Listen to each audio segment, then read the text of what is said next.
He will win who knows when to fight and when not to fight. In the midst of chaos, there is also opportunity. Victorious warriors win first and then go to war, while defeated warriors go to war first and then seek to win. The greatest victory is that which requires no battle. Quickness is the essence of the war. Even the finest sword plunged into salt water will eventually rust. There is no instance of a nation benefiting from prolonged warfare. Who wishes to fight must first count the cost. You have to believe in yourself. Build your opponent a golden bridge to retreat across. One may know how to conquer without being able to do it. What the ancients called a clever fighter is one who not only wins, but excels in winning with ease.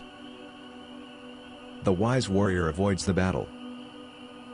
The whole secret lies in confusing the enemy, so that he cannot fathom our real intent. One mark of a great soldier is that he fights on his own terms or fights not at all. If the mind is willing, the flesh could go on and on without many things.